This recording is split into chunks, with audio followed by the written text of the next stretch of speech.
Rain drummed against the glass walls of the Bennett & Cole corporate boardroom. The skyline of Manhattan blurred behind Lily Hartman's reflection, pale face, trembling lips, a woman trying to breathe through heartbreak. Her husband, Cole Bennett, sat across the table in a tailored charcoal suit, tapping a Mont Blanc pen against the divorce papers like a metronome of cruelty. His lawyer smirked. Beside him, a young PR executive, the woman everyone whispered about, fixed her lipstick using her iPhone's screen. "Sign it, Lily," Cole said coldly. "Let's end this farce." Lily's hands shook as she reached for the pen. 7 months pregnant, she tried to hide her trembling under the silk sleeves of her dress. The scent of expensive perfume from the mistress burned her throat. She stared down at her name printed in black ink. Lily Hartman Bennett. The name she once believed would last forever. Cole leaned back, voice dripping with disdain. "Don't pretend this baby changes anything. For all I know, it might not even be mine." The room went silent. The words sliced through her chest like glass. The lawyer coughed, trying to hide a smirk. Lily blinked back tears, feeling the baby kick, as if the child could sense her pain. She signed. Each stroke of ink felt like she was burying her old life. Cole pushed the papers to his side, glanced at his mistress, and whispered something that made her giggle. Lily rose from the chair, clutching her belly, and whispered, "You'll regret this." Cole's smirk deepened. "I doubt that." Outside, flashes erupted. Paparazzi catching the moment she walked out, drenched in rain, tears mixing with mascara. Manhattan watched, hungry for scandal. She tried to find her car, but her phone buzzed with a message from her bank. "Your account has been suspended." Her breath caught. Cole had frozen her finances. She stumbled onto the sidewalk, shivering, lost among yellow cabs and umbrellas. The city felt enormous, heartless. She pressed her palm to her stomach and whispered, "It's just us now." Lightning cracked above the skyline. Suddenly, a woman rushed toward her. Naomi Brooks, her old friend and lawyer. "Lily, don't faint. Someone's been trying to reach you all morning," Naomi shouted, steadying her. "Who?" Lily asked weakly. Naomi pulled a soaked envelope from her purse. "A man named Gus Hale. He says he's the executor of your mother's estate. He needs to meet you today, before midnight." Lily blinked, disoriented. "My mother's estate?" Naomi nodded, eyes wide. "He said it's urgent. Something about a will and a trust in your name." Rain poured harder, drowning out the city's noise. Lily stared at the envelope trembling in her hand. For the first time that day, a flicker of hope pierced through the storm. But as a black Mercedes parked nearby, a man inside snapped a photo of her and made a call. She signed it. Proceed to Phase 2. The next morning, Manhattan looked like it had washed itself clean. Sunlight spilled over Fifth Avenue, glinting off Tiffany windows and glass towers. But Lily Hartman sat in Naomi's small law office downtown, eyes swollen, hands clutching that damp envelope like it was the last lifeline she had. Naomi laid out 2 cups of Starbucks coffee. "Drink this. You look like you haven't slept in days." Lily tried to smile. "I haven't. Every time I close my eyes, I see his face when I signed those papers." Naomi sighed. "Cole's a shark. But if this Gus Hale guy is who he says he is, you might finally have something he can't take away." Shrey. With shaking fingers, Lily opened the envelope. Inside was a single letter, embossed with gold initials, H.H. Trust, Confidential.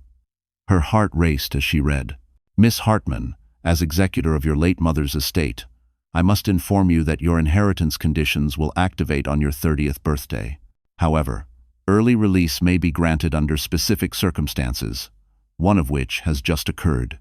Naomi's eyes widened. "Lily, this could be huge." Lily looked up. "But my mother died when I was 15. I thought she had nothing left." Naomi leaned closer. "Your mother was part of the Hartman family trust, right? That's Manhattan old money. Maybe she hid it to protect you." Before Lily could answer, Naomi's desk phone rang. "Naomi Brooks Law," she said, then frowned. "Yes, she's here." "Who's calling?" Her voice softened. "Mr. Hale?" "One moment." Naomi pressed speaker. A deep, steady male voice filled the room. "Miss Hartman, I'm Gus Hale. I handle the Hartman estate." You're the sole surviving heir. Lily froze. That can't be right. It's more than right, Gus said. But listen carefully. The trust can only transfer if you prove you're financially and emotionally capable of independent life. That means no spousal dependency, no shared assets, no psychological instability that could endanger the heirs. Naomi frowned. Heirs? As in, her children? Correct. Gus replied. If Miss Hartman can demonstrate full guardianship and mental stability within 12 months, the trust will activate in excess of $50 million in diversified assets. Lily nearly dropped the phone. 50 million? But before she could breathe, Gus added, Miss Hartman, someone else already knows. I received an anonymous inquiry this morning about your eligibility. My system was breached. Naomi's jaw tightened. Cole. Lily's heart pounded. He must have seen the letter. He'll try to prove I'm unstable, maybe even unfit to be a mother. Gus's tone grew grim. Then you must stay low profile. The trust's observers are watching. If you're seen as volatile, the board could freeze your claim. A silence hung heavy. Lily looked at Naomi, fear twisting her stomach. So if I break down, cry, or even get angry publicly, I could lose everything? Exactly, Gus said. You must show strength. And one more thing. You'll need a professional assessment of your well-being. I can recommend someone discreet. Naomi scribbled notes. We'll handle this. She just needs time and space. But before Gus hung up, his tone softened. Miss Hartman, your mother believed you'd rise when everyone expected you to fall. Don't let them be right about you. The line went dead. Lily stared out the window. Yellow cabs sliding past Dior and Cartier displays, the world moving like nothing had changed. Yet everything had. Naomi touched her shoulder. We'll fight smart, Lil. But first, we have to get you somewhere safe. Somewhere no one can find you. Outside, across the street, a man in a gray coat lowered his phone camera and walked away, murmuring into his earpiece. Phase 2 confirmed. Send it to Cole. And just like that, Lily realized she hadn't escaped. The game had only begun. By the time dusk settled over Manhattan, the city had turned into a river of headlights. Naomi drove her black Mercedes S-Class down Park Avenue, glancing at Lily through the rain-smeared windshield. Lily sat silently, one hand cradling her belly, the other gripping a crumpled tissue. You need to rest, Lily, Naomi said softly. We'll go to my apartment tonight. It's safer. Lily nodded, staring out the window. The glowing Cartier sign reflected on the glass, reminding her of Cole's promises, the diamond bracelet he once gave her, for being patient. Now, that same bracelet sat pawned in a downtown shop to pay her medical bills. Her phone buzzed. A new message flashed. You think you can hide? You're not fit to raise my child. Her chest tightened. Naomi, he knows. Naomi's knuckles whitened on the steering wheel. Ignore it. He's trying to push you over the edge. You heard what Mr. Hale said. They're watching. You can't show weakness. Lily pressed her hand against her stomach. I'm trying. But... She suddenly gasped. Naomi, the baby. The car lurched as Naomi slammed the brakes. Lily? Lily doubled over, pain slicing through her abdomen. Something's wrong. My stomach. Oh God. Naomi's instincts kicked in. She pulled to the curb, hazards flashing, and dialed 911. Pregnant woman, 30 weeks, severe pain, possible preterm labor. Park and 58th, hurry. Rain poured harder, drowning her voice. Within minutes, the wail of an ambulance cut through the storm. Paramedics rushed out, lifting Lily onto a stretcher, her vision blurred with pain and light. Naomi climbed in beside her, clutching her hand. As the ambulance sped through the streets, Lily whispered, Naomi, if something happens, promise me you'll protect them. Don't you dare talk like that, Naomi said fiercely. You'll be fine. Lily's phone vibrated again. A new message. Maybe the world would be better without you. Naomi's face drained of color. That psycho. He's a strain. But before she could finish, a screech tore through the air. The ambulance jerked violently as another car swerved into its path. Metal screamed against metal. Lily was thrown sideways. Naomi hit her shoulder against the wall. The sirens died mid-howl. Smoke. Glass. Silence. When Lily opened her eyes, she was upside down, still strapped in. The paramedic groaned beside her, unconscious. Naomi's voice echoed faintly from somewhere outside. "Help. Someone help us." Tree. Through the shattered door, Lily saw a man standing in the rain, black hood, face hidden. He stared straight at her before disappearing into the alley. Moments later, another car skidded to a stop. A tall man in a dark coat jumped out, shouting to the EMTs arriving at the scene. His voice was calm, commanding. "Get the stretcher. Move carefully. She's pregnant." Lily tried to focus. The man leaned closer. His eyes, gray and steady, met hers. "You're going to be all right. I've got you."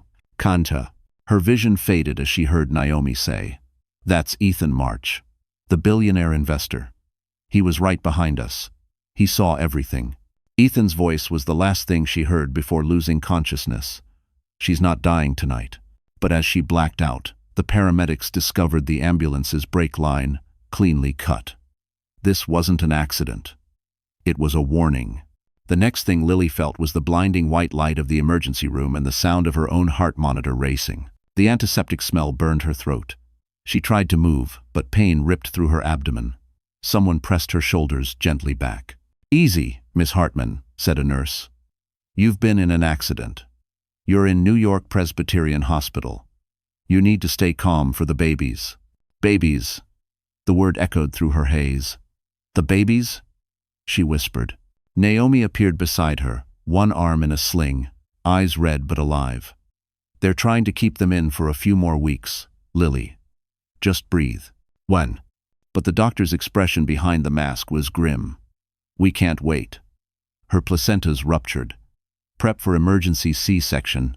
The room exploded into motion, nurses wheeling trays, lights flashing, a beeping monitor screaming like an alarm clock for survival. Naomi squeezed Lily's hand. "I'll be right here, okay? You're not alone." Lily nodded weakly, her voice trembling. "If they're born early, will they make it?" The doctor didn't answer. Moments later, she was rushed into the operating theater, surrounded by sterile walls and buzzing neon lights. The anesthesiologist leaned over her. "Deep breaths, Mrs. Bennett." "Not Bennett," she whispered, eyes fluttering. "Hartman." A faint smile flickered under his mask. "Hartman, then. You're safe now." Through the haze of pain and medicine, Lily heard the doctor's voice. First one's crowning, "Ready, push." A tiny cry pierced the air. Then another. Then one more. 3 cries, overlapping, uneven, but alive.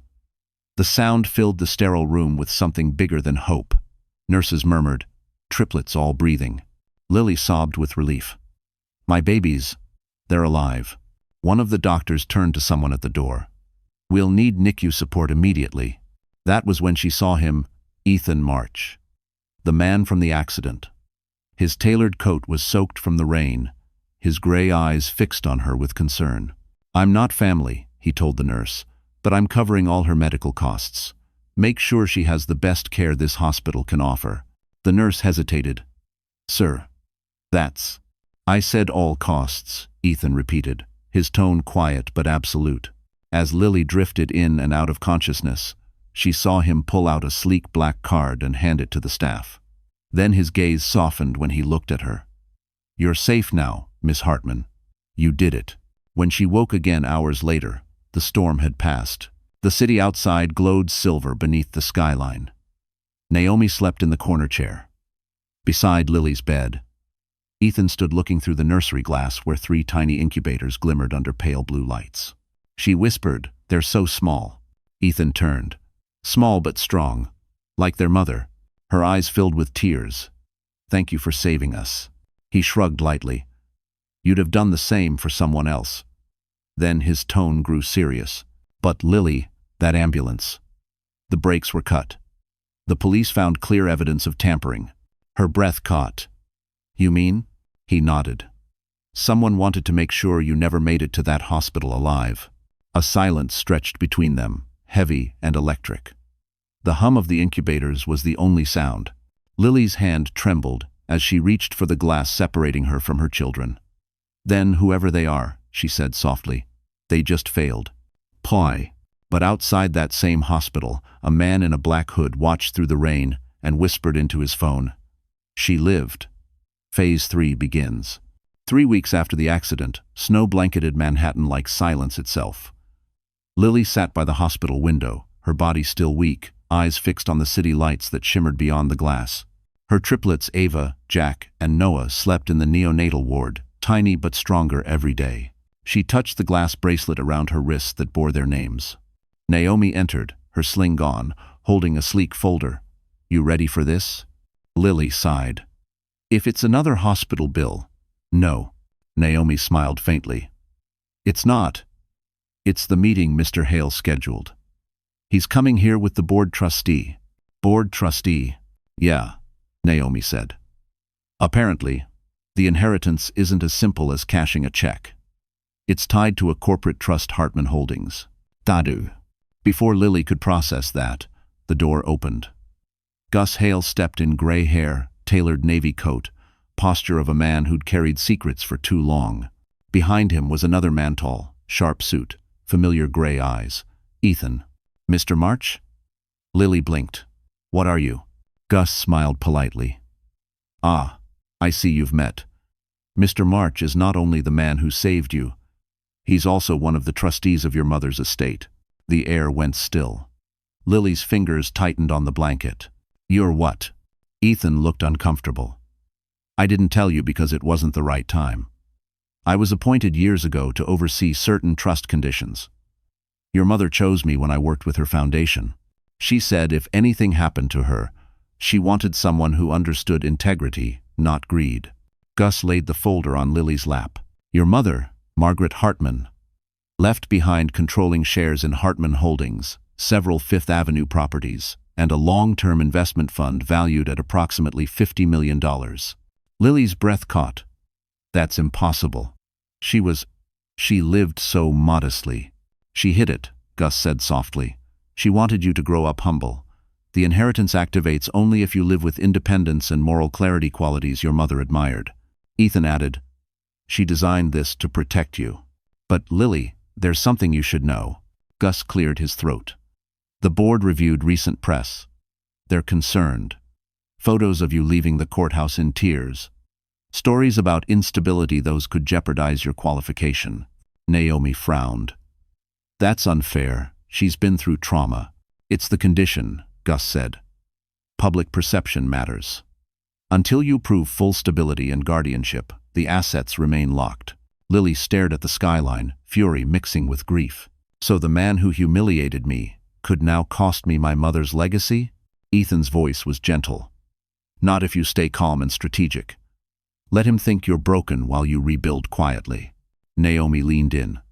"We'll set up a holding plan. I'll manage the paperwork under attorney protection. Ethan can handle trust relations." Lily hesitated, then nodded slowly. "Fine. But if this trust is my mother's last wish, I won't let Cole destroy it too." Gus smiled. "Good. Because, Miss Hartman, you have more allies than you realize." Before leaving, Ethan handed her a small velvet box. Inside lay a delicate pendant, silver, engraved with a single word: courage. "She bought that for you before she passed," Ethan said. "I was supposed to give it to you when you were ready."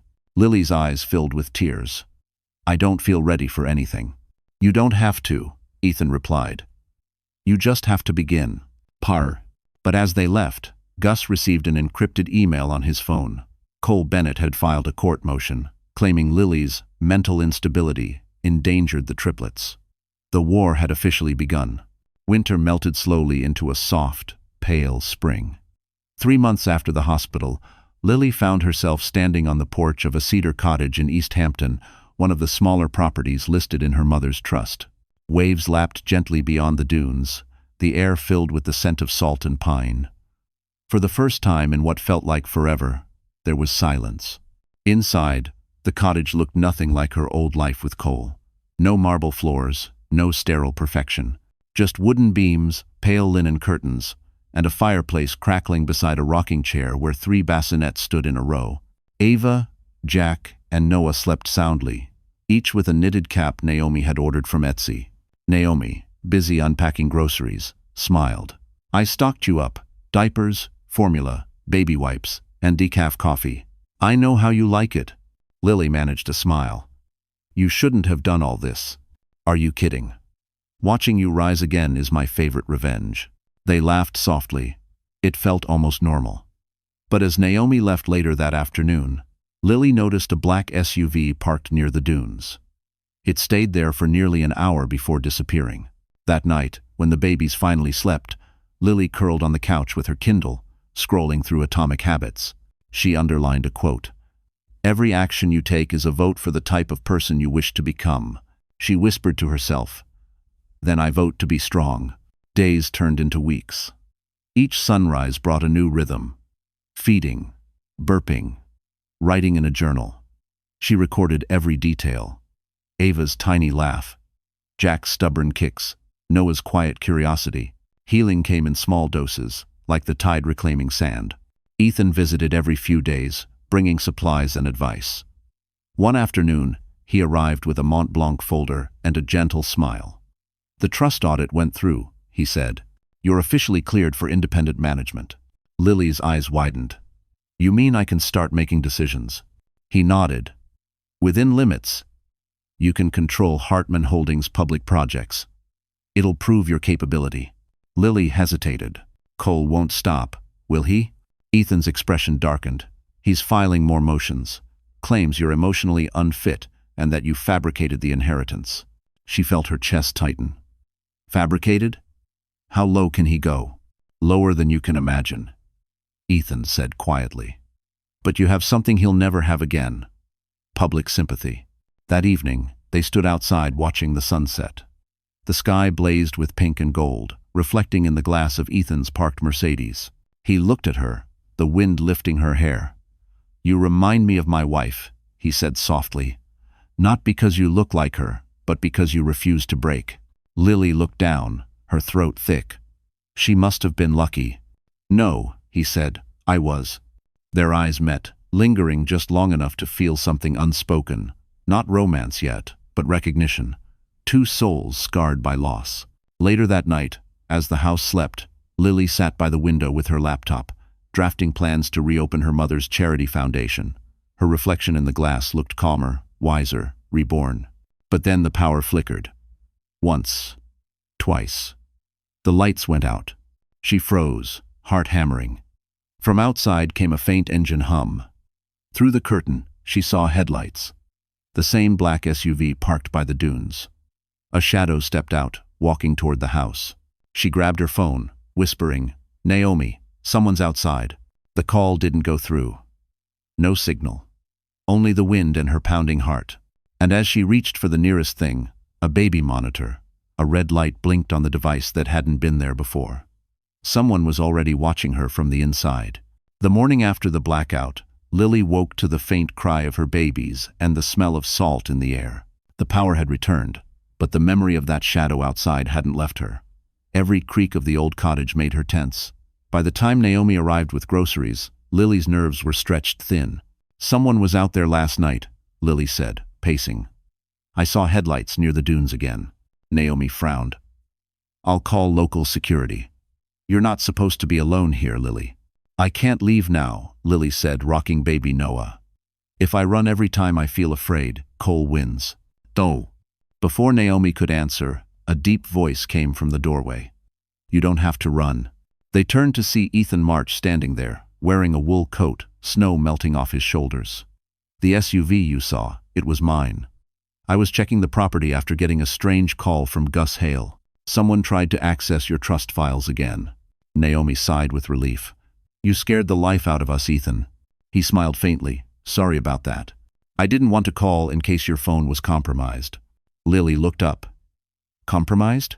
Ethan nodded, pulling out a slim laptop from his briefcase. Your baby monitor was broadcasting through an external IP. Someone planted a signal inside it. It's not random. Lily felt sick. So someone was watching my babies? Yes, Ethan said quietly. But they didn't just want to scare you. They wanted to collect proof, maybe to frame you as paranoid or unstable. It's a psychological game. 2B. Naomi clenched her jaw. Cole's team again. Ethan's tone hardened. Then we fight smarter. I've got a friend, cybersecurity expert, former FBI. He can track the source of this signal. Until then, you're under my security coverage. Lily blinked. I can't let you do that. You've already done enough. You didn't ask me, he replied. I'm doing it because I can't watch him destroy another good person. The words hung heavy between them. For a moment, neither spoke. Outside, the sea roared, waves crashing like distant thunder. Later that day, Ethan's friend, a wiry man named Nick, arrived with equipment.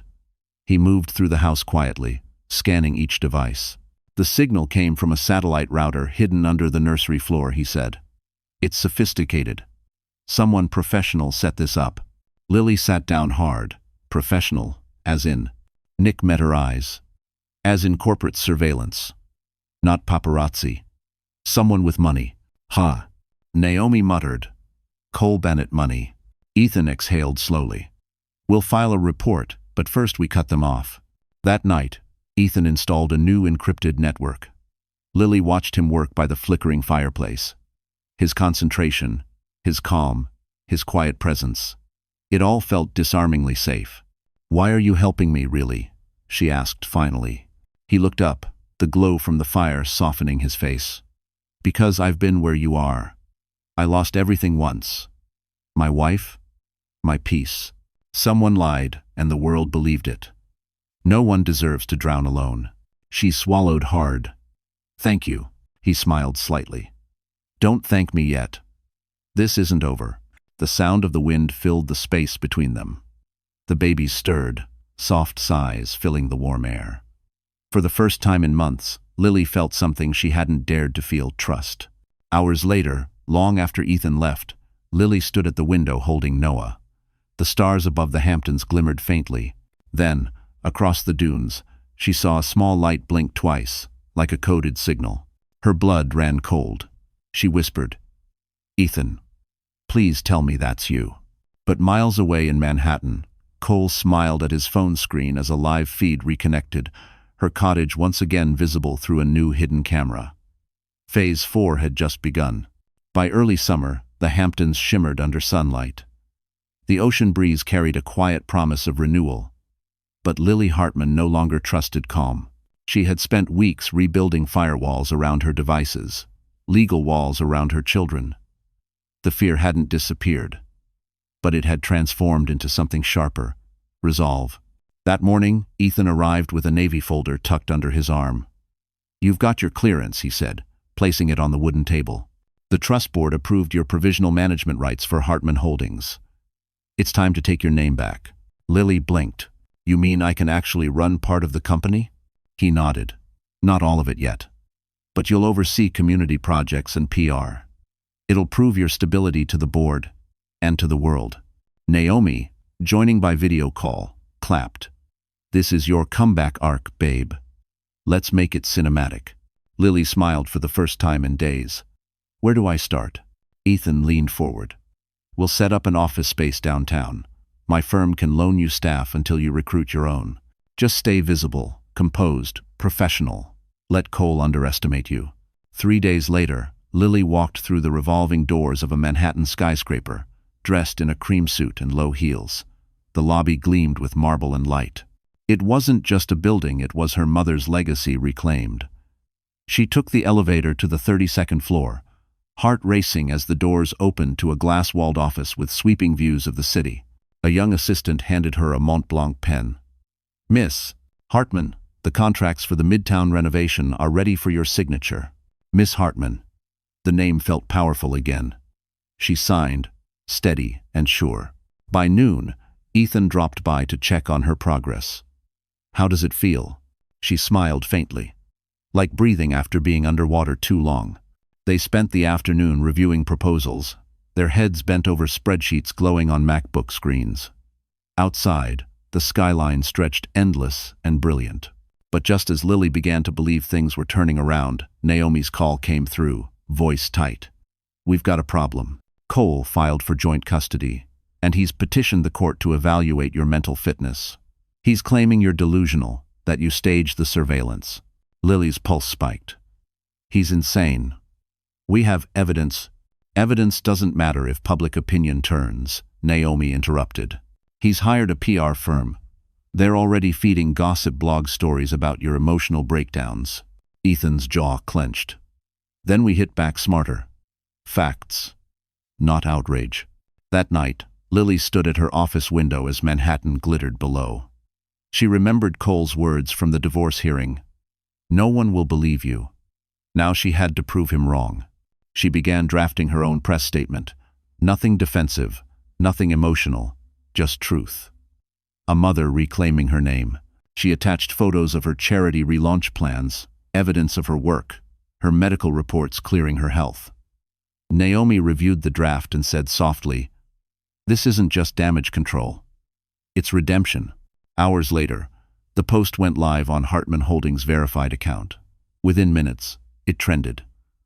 Thousands of comments poured in, women cheering, sharing stories of their own resilience. Lily sat back, heart pounding. For the first time, Cole wasn't controlling the narrative. But at 2 a.m., a notification pinged on her phone, a new email. Subject line, "You can't outsmart me, Lily."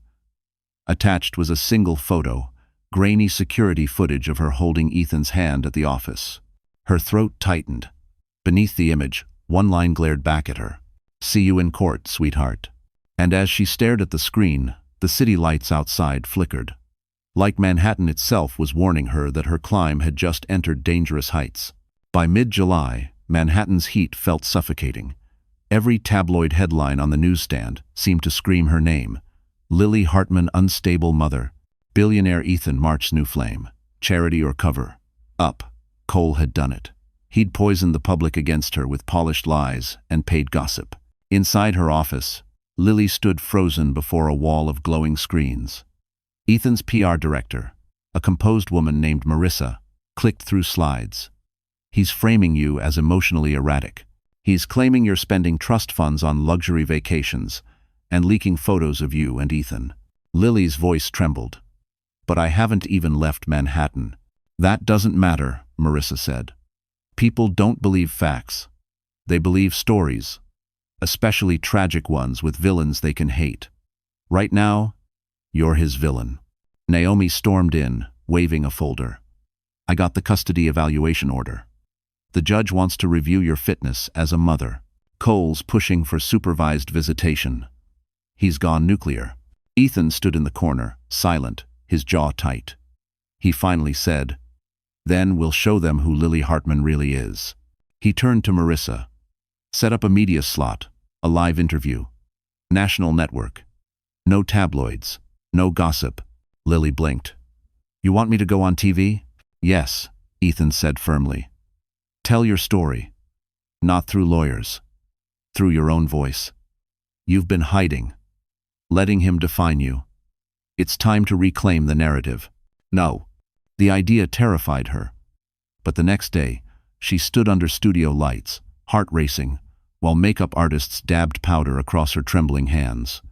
The producer whispered, "We go live in 60 seconds." Across from her sat the host of The Morning View, a show watched by millions. The host smiled sympathetically. "Lily, thank you for being brave enough to come here today. America has heard a lot of stories about you, some cruel, some unbelievable. What's the truth?" Lily took a breath. "The truth is I'm not perfect. I cried when I signed those divorce papers. I broke when I thought I'd lose my babies. But weakness isn't insanity. It's humanity." The host leaned forward.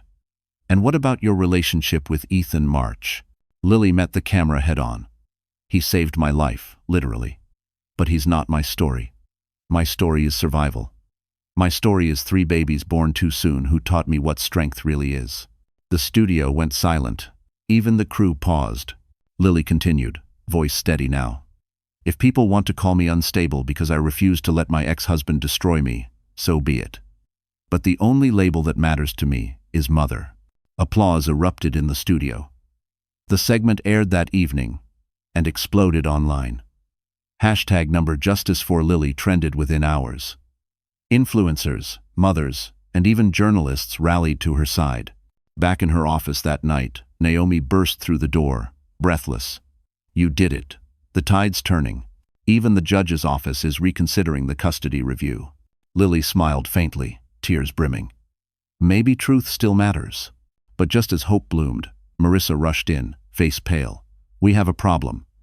She set down a tablet, displaying leaked documents stamped confidential. These just went public. They show large fund transfers from Hartman Holdings to Ethan March's firm, dated last month. Lily's heart dropped. Those were for the foundation's security upgrades. I know, Ethan said grimly. But out of context, it looks like fraud. And Cole just shared it on his verified account with the caption, "She's stealing from her mother's trust to pay her lover." Naomi cursed under her breath. He's framing you again. Lily stared at the glowing screen. All that progress, all that truth, was about to crumble under one more lie. And somewhere across Manhattan, Cole Bennett raised a glass of scotch, watching her live interview replay on his phone. Nice speech, sweetheart, he muttered. Let's see how the world loves you tomorrow. Autumn swept through Manhattan with sharp winds and gold leaves swirling down Fifth Avenue. After months of chaos, Lily Hartman was invited to the annual Children of Tomorrow charity gala, the same event Cole and his PR perfect mistress, Julia, were co-chairing this year.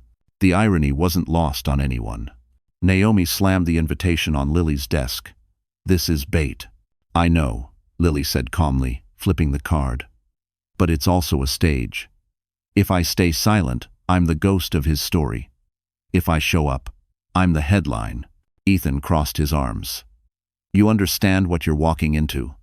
He'll try to humiliate you in public. Lily looked up, her eyes no longer soft but steady. Then I'll let him try. Ho!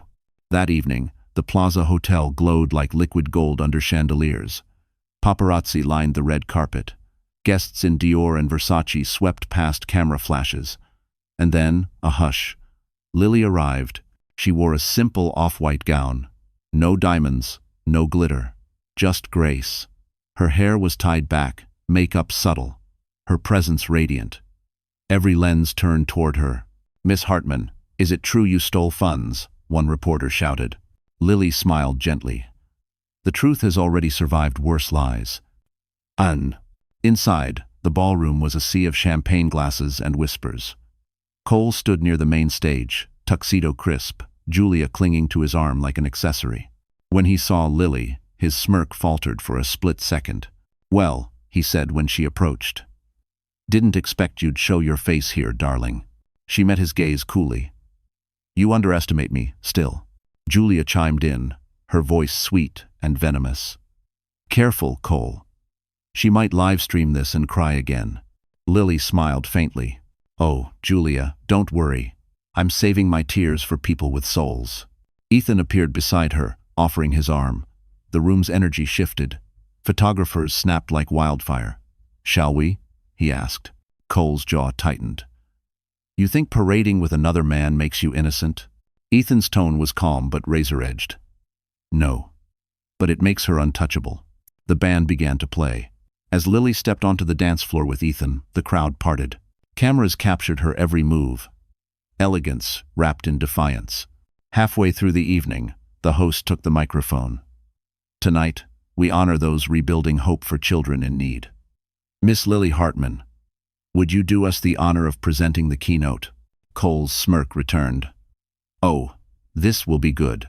Lily walked to the podium under a spotlight. The ballroom fell silent. When I first started rebuilding the Hartman Foundation, she began.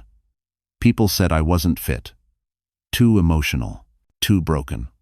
But maybe broken people understand need better than anyone. Tonight, I'm not here to prove my worth. I'm here to honor those who never gave up, even when the world called them unworthy. Applause rippled through the room. Cole's expression hardened. Then, as if timed by fate, Naomi appeared near the back, phone in hand, whispering urgently to Ethan. She'd just received something in email from an anonymous sender. A file. Ethan scanned it and froze. He leaned toward Lily as she stepped down from the podium. We've got him, he whispered. What? She breathed. The wire transfers Cole used to frame you, traced back to his own offshore account. He sent them. Her eyes widened. You're sure? Naomi nodded from across the room. Positive. We have digital proof. Lily straightened, heart pounding. The night had just turned. Cole, oblivious, raised his glass toward her mockingly. To second chances, sweetheart. She smiled coldly. To final ones. And as the cameras flashed, Lily knew this wasn't just a gala. It was her battlefield. Tomorrow, the same headlines that crucified her would bury him instead. The gala should have ended in triumph. Lily's speech had moved donors to tears, and Ethan's whispered, "We've got him," echoed like a promise of justice. But fate, cruel and theatrical, wasn't done testing her. As dinner service began, Cole Bennett took the stage uninvited. His tux gleamed under the chandeliers, confidence dripping from every word. "Ladies and gentlemen," he said, microphone in hand, "before we celebrate the night, I'd like to correct a small misunderstanding about the woman we've all just applauded." The crowd stilled. Lily froze mid-step. Cole smiled like a politician. "Many of you have read the articles. You've seen the evidence. Large sums missing from her mother's foundation, funneled straight into Mr. Ethan March's company. Quite the modern love story, isn't it? Tragic, scandalous, and profitable." A ripple of murmurs ran through the ballroom. Cameras flashed. Julia, glowing with smugness, watched from their table, swirling her champagne. Lily felt the air vanish from her lungs. Ethan rose instantly. "Sit down, Cole. You've said enough."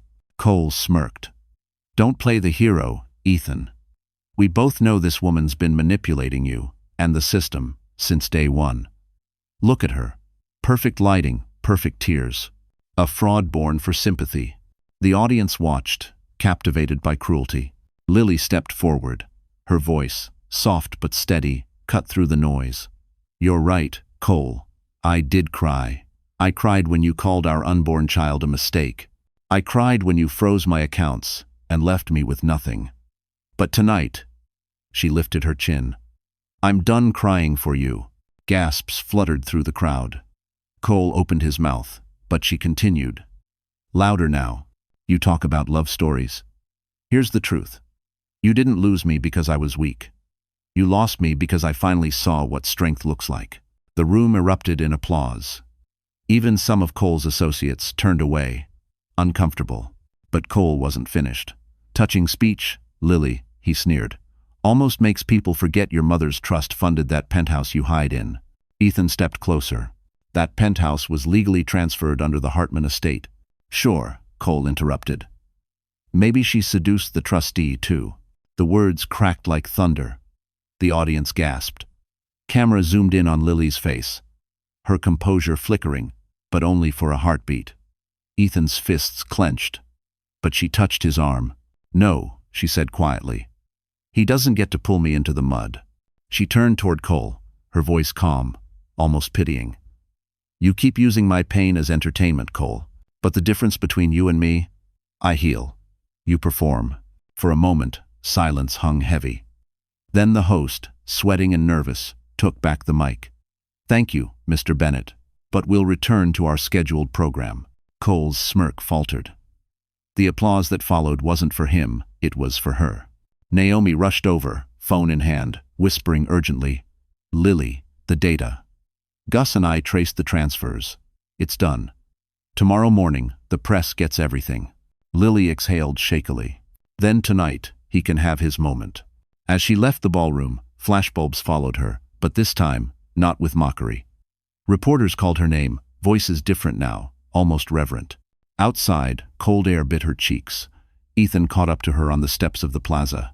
"You handled him like royalty," he said quietly. She smiled faintly. "No. Like a woman who's finally done bleeding." 7. But upstairs, as Cole poured another drink, his phone buzzed with an encrypted message. "The files are compromised. She has everything." The glass slipped from his hand, shattering like the empire he thought would never fall. The morning after the gala, Manhattan buzzed with whispers.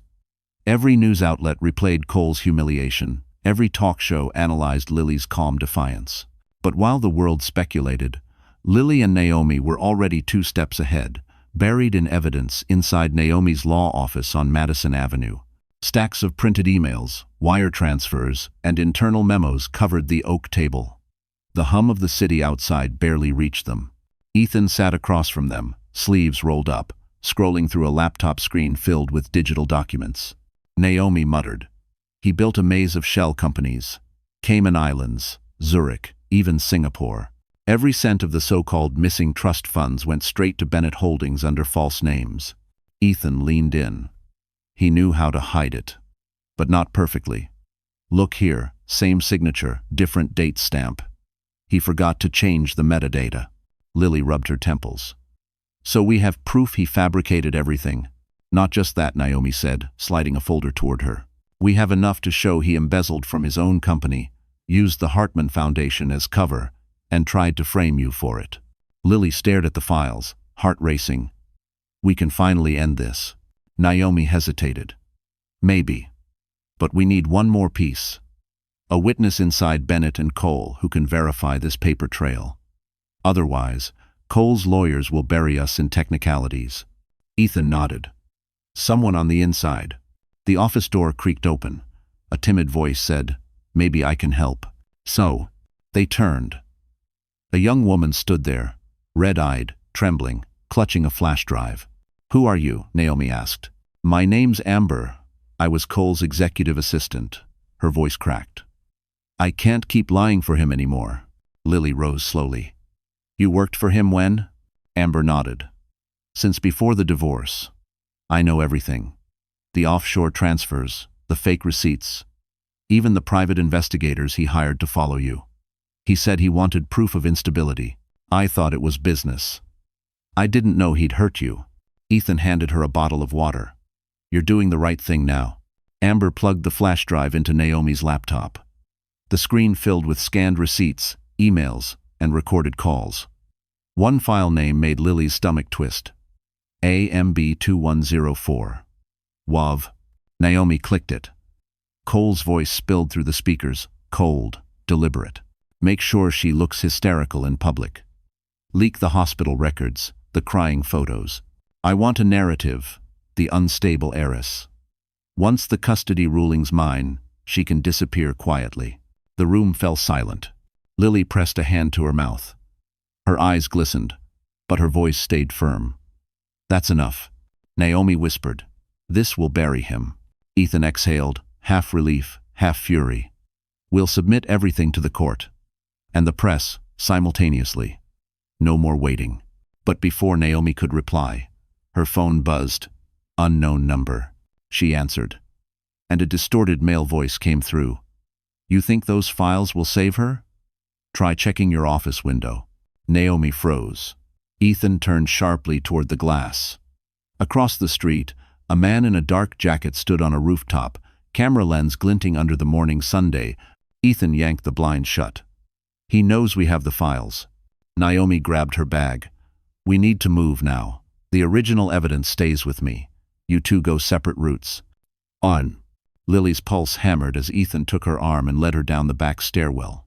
Outside, horns blared, the city pulsing like adrenaline. Ethan's car waited at the curb. As they sped through traffic, he said, "Once this goes public, there's no going back." Lily looked out the window, her reflection merging with the skyline. "Good," she said softly. "I'm not going back." "Say." But as they disappeared into the chaos of Manhattan, a black SUV followed at a steady distance. And inside it, Cole watched their every turn, whispering, "Let them run. The next move is mine." Rain hammered the glass walls of the downtown safe house as if echoing the chaos outside. Ethan's security team had moved Lily, the babies, and Naomi there after Amber's flash drive exposed everything. The world outside didn't yet know the truth, but inside that room, it was about to detonate. Amber sat at the dining table, shaking, a paper cup of coffee trembling in her hands. She looked years younger, without the corporate polish of Cole's office. Guilt weighed heavy in her eyes. "I should have spoken up sooner," she said quietly. "But Cole made everyone sign NDAs. He threatened to ruin anyone who crossed him." Naomi nodded. "You're safe now. The FBI's cyber division confirmed the metadata matches Cole's transfers. But your testimony will make it airtight." "When?" Amber's eyes filled with tears. "He recorded everything, including me. He made me lure you into traps, Miss Hartman. Remember the fake email from your doctor about postpartum evaluations? That was me. I was ordered to send it." Lily's breath hitched. "You. Why?" Amber shook her head, sobbing. Because I needed the money to pay my brother's medical bills. But then he told me, if you broke down in public, I'd get a bonus. He wanted photos of you crying. I didn't know he'd go this far. Ethan crossed his arms, his expression grim but composed. You're doing the right thing now, Amber. And that's what matters. Naomi set her laptop on the table. We'll record an official statement tonight, time-stamped and notarized. It'll be submitted to the court first thing tomorrow. Amber wiped her eyes. I have something else. She pulled a small envelope from her purse. This arrived at Cole's office the day after your car crash. I wasn't supposed to open it, but curiosity won. It's a receipt. Ritz-Carlton, Midtown. Room 1412. Paid by C. Bennett 2 hours before your ambulance was hit. Lily froze. The night of the crash. Naomi's jaw clenched. That's evidence of premeditation. Ethan leaned closer. That's attempted murder. For a moment, the only sound was the storm outside. Lily stared at the receipt, her heartbeat thundering. He tried to kill me, she whispered. Amber nodded. And when he found out you lived, he said, Phase 3 begins. I didn't know what it meant then. Now I do. Naomi's phone buzzed. She glanced down and swore. Cole just filed an injunction, claiming we hacked his servers. He's going on offense. Ethan's jaw tightened. Let him. Once this hits federal court, his empire collapses. Amber's voice trembled. He won't stop quietly. He has people, dangerous ones. His head of security, Mason. He's not just a guard. He's ex-private intel. Lily rose from her chair, fire replacing fear. Then I stop hiding. Tomorrow, we release everything. Every file, every call, every bank transfer. He wants a war? Fine. But he'll lose in front of the entire world. Ethan met her eyes. If we do this, there's no protection left. He'll come after you personally. I don't care, Lily said. He's taken everything but my dignity. I won't let him take that too. Lightning flashed through the window, cutting across her determined face like a blade of light. Naomi exhaled. Then tomorrow, we make history. No. Amber looked up. I'll testify in court, whatever it takes. Lily stepped closer, gently squeezing her hand. You're brave, Amber. You broke his spell. That's how monsters die, when the people they control find their voice. But as thunder cracked above the city, no one noticed the black sedan parked across the street, headlights dimmed. Inside, Mason watched through binoculars, murmuring into his comms, target confirmed. Orders remain the same. Eliminate the witness before morning. Halder. By dawn, the sky over Manhattan was a sheet of bruised gray. Lily stood in front of the courthouse in a navy dress, her hair pinned back, the faint tremor in her hands hidden inside her coat pockets. It wasn't just a custody hearing anymore, it was war. Cole Bennett had called in every favor, every lie, every manipulative charm he had left. Inside, the courtroom buzzed with cameras and whispered gossip. Cole sat at the defense table, polished and smug. Julia at his side. He gave Lily that same grin he'd worn the day she signed her divorce papers. Confident, cruel, certain she would break again. But she didn't. She took her seat beside Naomi and Ethan, spine straight, eyes unwavering. The judge entered, a stern woman known for her zero tolerance for theatrics. Case number 18-3462, the bailiff announced. Bennett versus Hartman. Custody hearing and fraud counterclaim. Cole's attorney rose first, slick and rehearsed. Your Honor, my client seeks sole custody on the grounds that Miss Hartman exhibits psychological instability and financial misconduct, both proven by her erratic behavior and the leaked transfers from her trust. Lily clenched her jaw, but stayed silent. Naomi whispered, Don't react. Wait for our turn. Then, it was Naomi's move. She stood, voice steady. Your Honor, we have evidence showing those very transfers originated from Mr. Bennett himself, designed to frame my client. We also have a recorded confession from his assistant and forensic proof of data tampering. The courtroom erupted in murmurs. Cole's smugness flickered. The judge frowned. You have this evidence ready to present? Naomi nodded. Yes, Your Honor. Including testimony from Miss Amber Lewis, former executive assistant to Mr. Bennett. Cole's attorney scoffed. The same assistant who's under investigation for data theft? Convenient witness. Naomi smiled thinly. Perhaps, but we also have a federal subpoena validating her files and her physical presence here today. The judge nodded. Proceed. Amber, pale but determined, took the stand. Her voice trembled only once. Mr. Bennett ordered me to falsify records and leak personal photos of Miss Hartman to the press. He also paid private contractors to interfere with her medical and financial records. Cole jumped to his feet. Lies. She's being paid to say this. Sit down, Mr. Bennett, the judge warned. Amber continued, voice firmer. He told me, quote, she's too fragile to survive another scandal. One more push, and she'll collapse. Gasps filled the room. Lily blinked back tears but stayed composed. Naomi handed the judge a USB drive. For the record, Your Honor, this contains the original recordings. The judge inserted the drive, pressing play. Cole's voice echoed through the speakers. Make her look unfit. I'll handle the rest. Cole froze. Every camera turned on him.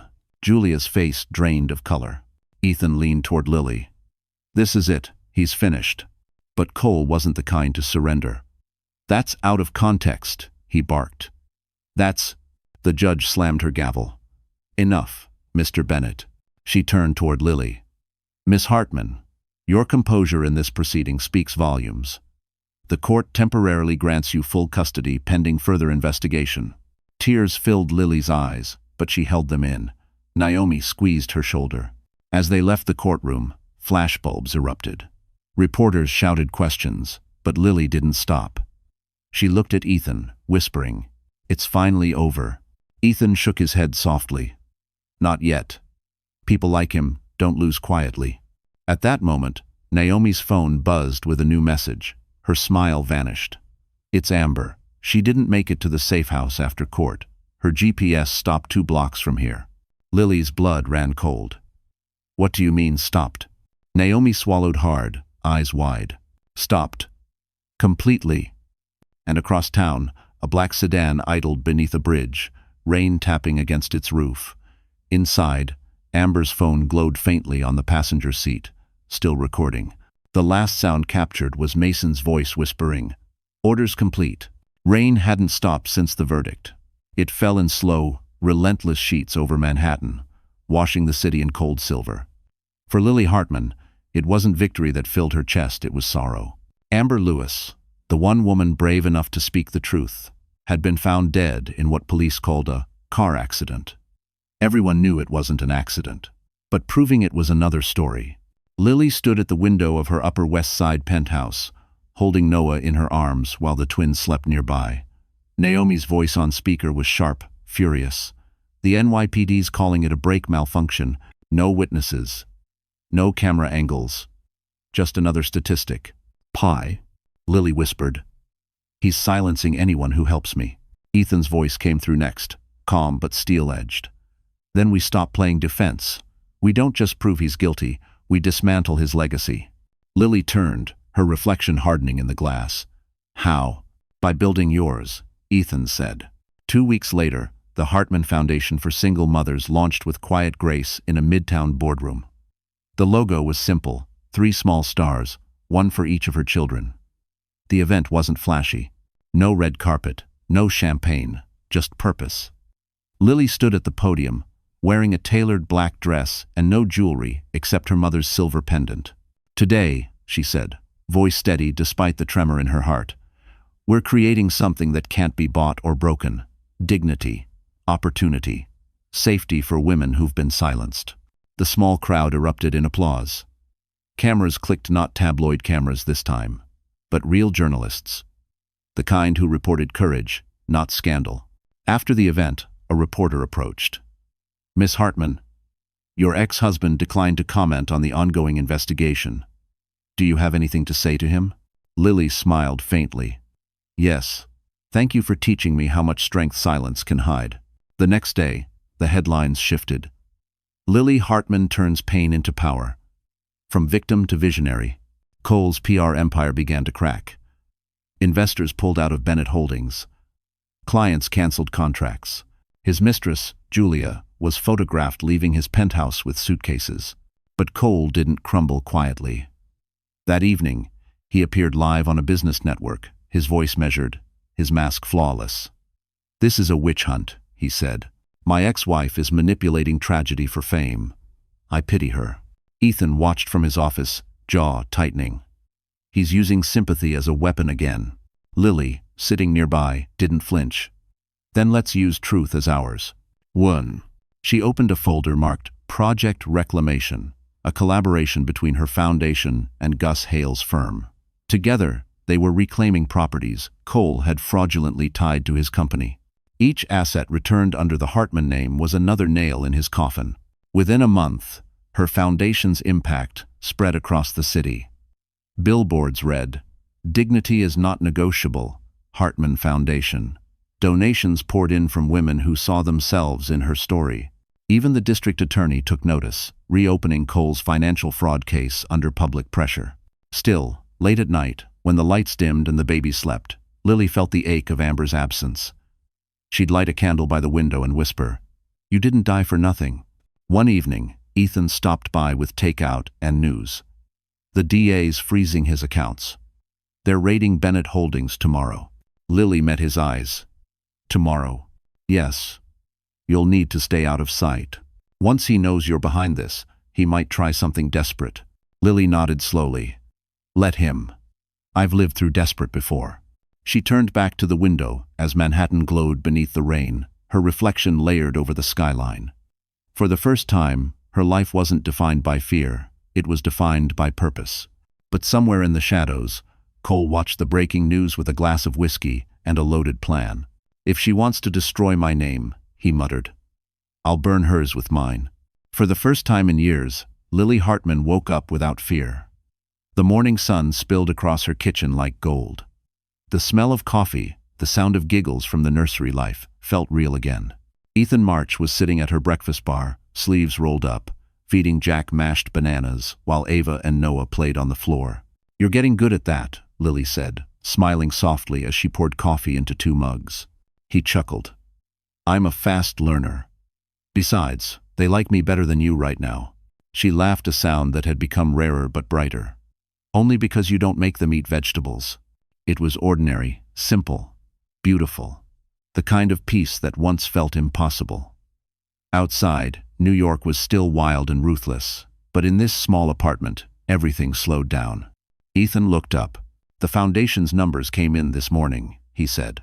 "You hit your first million in donations." Lily blinked. Already, he said, grinning. "Looks like the world loves you, Miss Hartman." She shook her head, emotion tightening her throat. "They don't love me, Ethan. They love the story. They love survival." He tilted his head. "And you are survival." For a moment, their eyes held 2 souls forged by loss, now orbiting the same light. Lily looked away, heart fluttering. "You should eat before it gets cold." He smiled, but didn't move. "You still don't see it, do you?" "See what?" she asked softly. "That you've already won. You're not just surviving anymore, you're living." His words settled over her like warmth. But before she could respond, Naomi burst through the door, phone in hand. "The DA raided Bennett Holdings. It's on every channel." Lily's pulse spiked. "Already?" Naomi nodded, breathless. "They found everything: offshore accounts, fraudulent shell companies, even proof he bribed auditors. Cole's empire is crumbling." Ethan exhaled, relief mixing with caution. "He'll lash out before he falls. Stay inside today. Security's doubling shifts." Lily nodded, hugging Naomi. "Thank you for everything." Naomi smirked. "Don't thank me yet. I like my victories with champagne." As Naomi left, the apartment fell quiet again. Lily sat down beside Ethan, watching sunlight dance across his face. "When this is over," she said quietly, "what happens then?" He looked at her for a long moment. "Then you finally get to choose a life, not one built from fear or survival, but peace. Whatever that means for you." Her chest tightened. "And you?" "I'll still be here," he said, "if you want me to be." Silence filled the space between them, heavy and tender. Then a cry from the nursery broke the moment. Lily stood, smiling through her tears. "Looks like someone's awake." She disappeared into the nursery, lifting Noah into her arms. The baby giggled, tugging at her hair.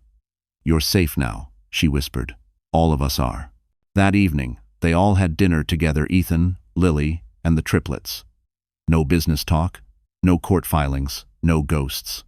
Just laughter, pasta, and candlelight. Ethan told stories about his late wife, about grief, about how healing doesn't erase pain but transforms it. Lily listened, feeling something shift inside her, a fragile, glowing peace. As the night deepened, she found herself standing by the balcony, looking at the city lights. Ethan joined her quietly, offering a glass of wine. "To what?" she asked, clinking her glass against his. "To second chances," he said. She smiled, eyes glistening. "And to finally feeling safe." For a moment, there was nothing but the hum of Manhattan below and the heartbeat of something new between them. But far across the city, inside a penthouse filled with empty bottles and shattered pride, Cole Bennett watched their photo on a gossip site and whispered, "Enjoy your safety, Lily, because peace doesn't last forever." By late autumn, the air in Manhattan carried the kind of chill that made the city feel sharper, cleaner, like the truth finally cutting through years of lies. News of Cole Bennett's downfall dominated every headline. Bennett Holdings under federal investigation. Ex-CEO, accused of fraud, embezzlement, and witness tampering. Lily stood on her balcony that morning, coffee in hand, wrapped in Ethan's oversized sweater. She watched helicopters hover above downtown where federal agents were raiding Cole's offices. For the first time, the city didn't scare her. Ethan stepped beside her, phone pressed to his ear. "Yes, Gus. Keep the Hartman Foundation separate from the fallout. We don't want the headlines crossing over."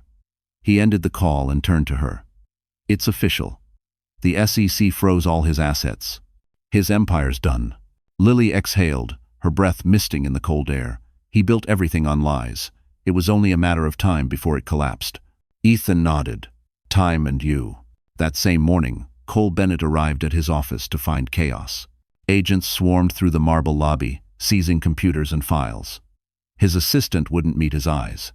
Cameras flashed from the street as reporters shouted questions. "Mr. Bennett, are you aware of the federal indictment? Did you embezzle from your own shareholders?"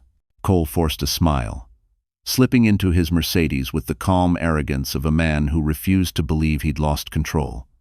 But when his driver didn't move, he snapped. "Well, drive." The driver turned. It was Mason. The bodyguard's jaw was tight. "We need to talk." Cole's eyes narrowed. "About what?" "The deal's off," Mason said quietly. "You promised me protection, not a prison sentence." "The feds came to my apartment last night." Cole's temper flared. "You think you're innocent?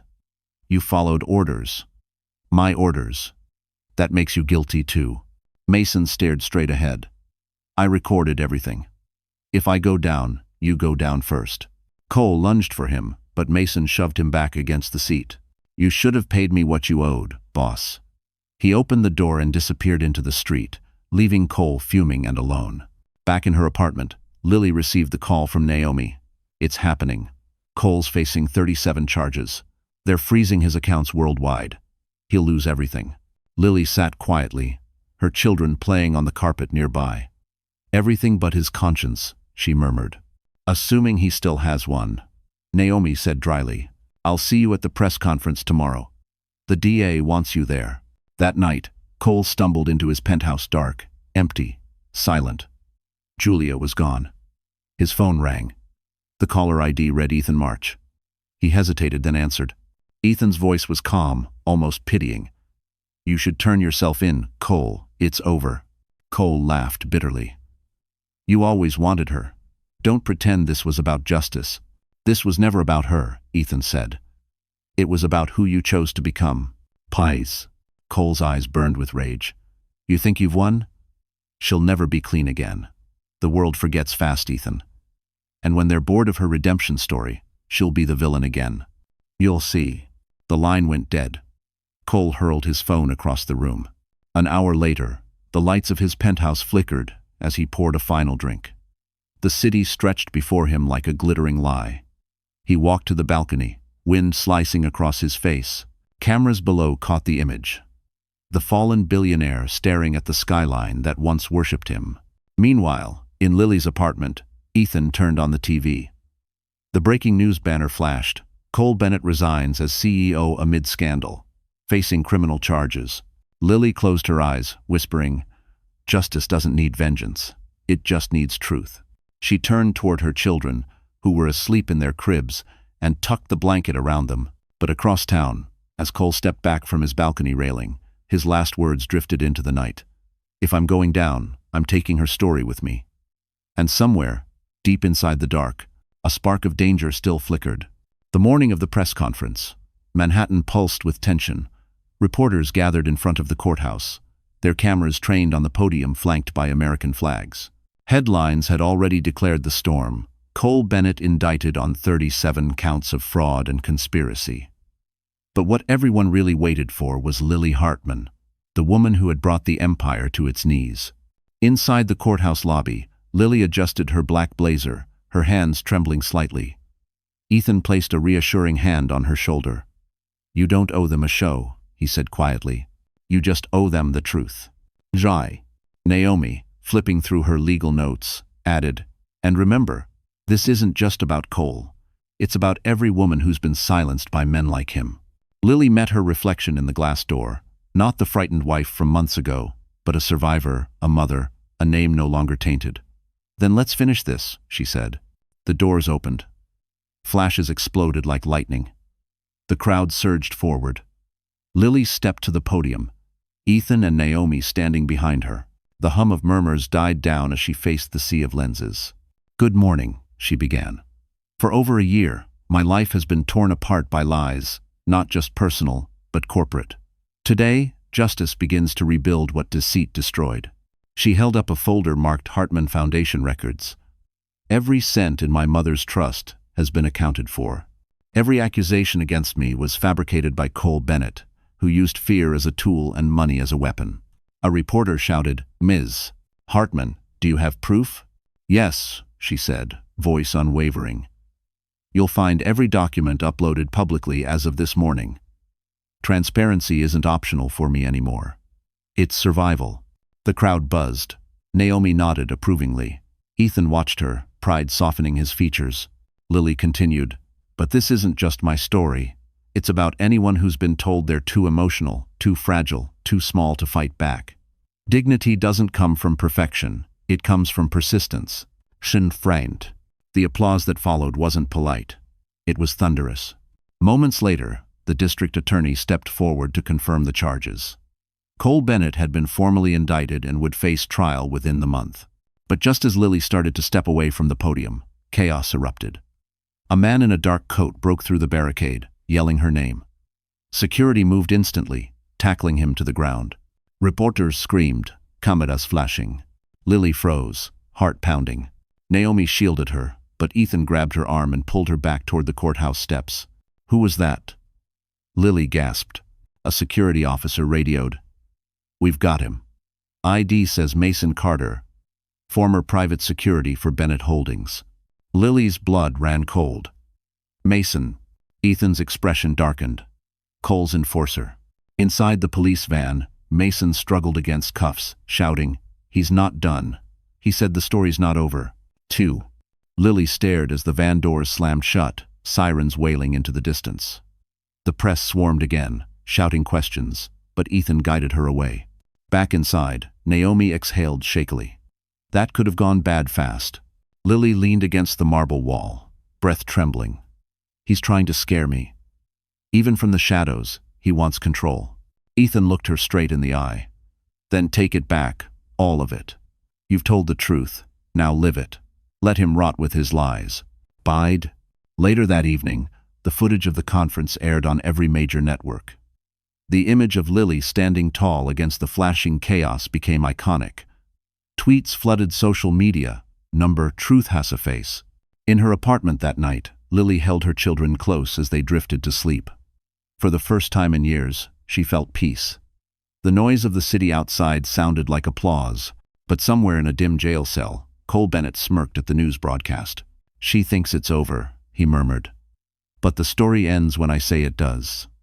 And under the table, a guard slipped him a phone, glowing with one unread message. Winter returned to Manhattan with gentle snow instead of storms. The trial had ended. Cole Bennett was convicted on all counts. And for the first time in 2 years, the world stopped whispering Lily Hartman's name in pity. They said it now with respect. The woman who rose again. On a crisp December morning, sunlight spilled across Brooklyn Bridge. Inside the river caf, warm light glowed over white roses and glass chandeliers. The scent of vanilla and cedar filled the air. Guests spoke in hushed tones, waiting for the bride. Naomi adjusted her gown in the dressing room, grinning. You realize the whole country's watching this wedding, right? CNN, Vogue, everyone. Lily laughed softly. I'm not marrying for the headlines. I'm marrying for peace. Bye? Her reflection in the mirror was calm. Hair pinned simply, gown satin and timeless. Around her neck hung her mother's pendant, the one engraved with courage. This is for her, she whispered. Outside, Ethan March stood at the altar, overlooking the East River. He looked different now. Lighter. Freer. The gray in his eyes wasn't sorrow anymore. It was home. Beside him, Gus Hale smiled quietly. The man who had once been the gatekeeper to Lily's past, now standing as witness to her future. As the music began, the doors opened. Lily stepped in. The entire room rose to its feet. Her steps were steady, deliberate, like she was walking not just toward love, but toward redemption itself.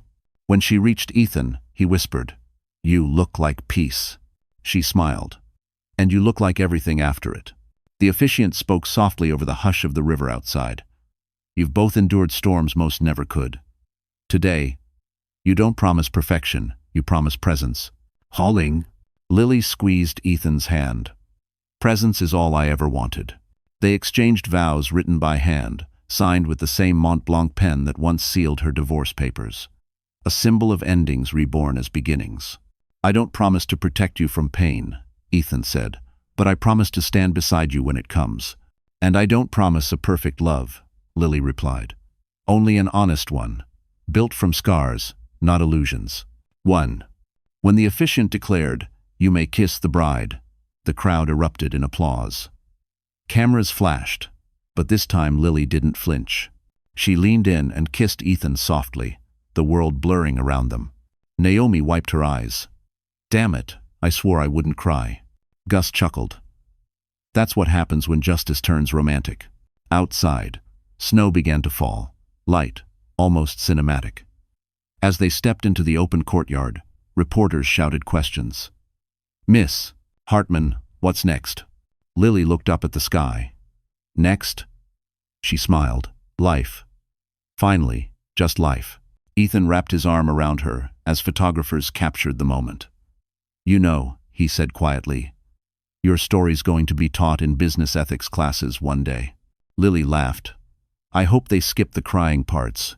"No," he said, brushing a strand of hair from her face. "That's the part that made everyone believe." "Jou?" Later that evening, at the reception, she held her triplets as they danced beneath the soft glow of fairy lights. Ava tugged her veil. Jack tried to grab the microphone. The guests laughed, and the music swelled. When the night ended, Lily stood alone for a moment, looking out at Manhattan's skyline reflected on the river, the same skyline that had once watched her crumble. She whispered to herself, "I made it home." "Tai." But as she turned to go back inside, a waiter clearing glasses handed her a folded note with no return name. Inside, in block letters, it read, "He didn't do it alone." The paper trembled in her hand as the snow kept falling. Snow blanketed the city like a clean slate. 2 months had passed since the wedding, and Manhattan finally felt gentle again. In her Upper West Side townhouse, Lily Hartman, now Lily March, watched her 3 children chase each other around the living room while Ethan hung their wedding photo on the wall. The golden afternoon light reflected on the frame, catching the soft smiles frozen in time.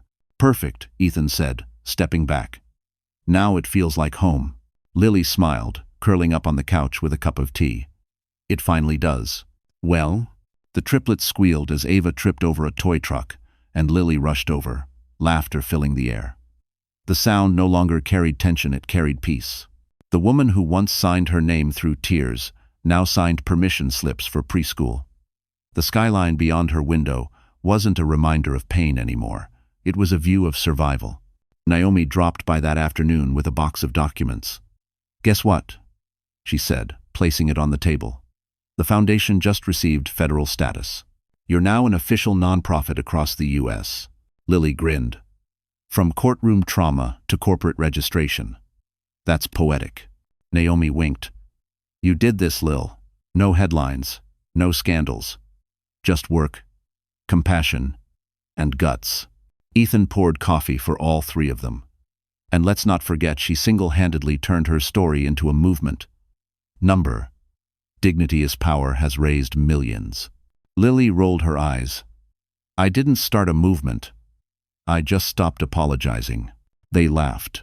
The conversation drifted to holiday plans, donations, and the trip they'd take to the Hamptons in spring. For once, life was ordinary, and that made it extraordinary. But when Naomi left and the kids were asleep, Lily found herself standing by the window, staring at the skyline again. That note from the wedding still sat in her nightstand. He didn't do it alone. She hadn't told Ethan. She wanted peace, not paranoia. But every few nights, that single sentence whispered through her thoughts. "Thinking again?" Ethan asked softly, stepping behind her. She turned and smiled. "Just remembering." He wrapped his arms around her. "You can remember and still move forward." "I know," she said quietly. "But part of me wonders if Cole really acted alone. He was smart, but not that smart." Ethan kissed the top of her head. "If there's more to uncover, it'll come out. But don't let ghosts steal today from you." She nodded, exhaling slowly. "You're right. Today matters." Shoo. The next morning, Lily met Gus Hale at his office for final sign-offs on estate matters. Papers lined his desk, neat and precise. "Everything looks good," he said, adjusting his glasses.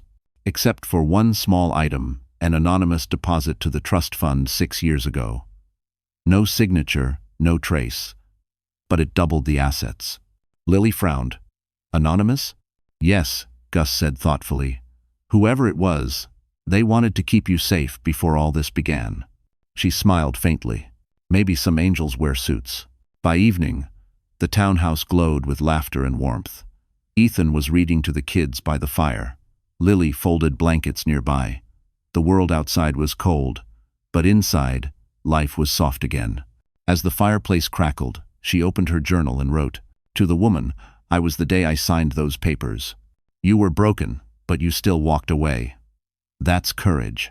You lost everything, and somehow you found yourself. You're home now." She closed the journal and looked at her family, the only ending she ever needed. The camera of life, if it were a movie, would have pulled back then. Manhattan glowing like a constellation, snow falling slow and endless, children's laughter echoing softly through the windows. But as the credits of peace rolled quietly across the skyline, a final image lingered: a man in a gray coat standing across the street, watching the townhouse lights flicker. He smiled faintly and whispered, "Phase 2, complete." Then he vanished into the snow. Troll VT contend try. UVU KNHLDNI. So, that's how our story finally comes to an end. Quite a journey, right? If you're still here, listening until this very moment, then something in Lily's story must have touched you. Maybe a memory, maybe a quiet strength you forgot you had. Life breaks us in ways we don't always understand. But as Marcus Aurelius once wrote, "The obstacle is the way." Every fall, every heartbreak, every betrayal becomes the very path that shapes us. Lily's journey wasn't just about revenge or success. It was about reclaiming peace, about remembering that healing doesn't mean forgetting. It means transforming pain into power. Like the Stoics said, what stands in the way becomes the way. And maybe that's what we all need to hear, that our worst moments can still lead us home. So, my friend, if you're still here, maybe it's time to start your own comeback story. If Lily's strength reminded you of yours, hit that like button, share this story with someone who needs hope tonight, and subscribe, because we're building a place where broken hearts learn to rise again. Your story isn't over yet, it's just beginning.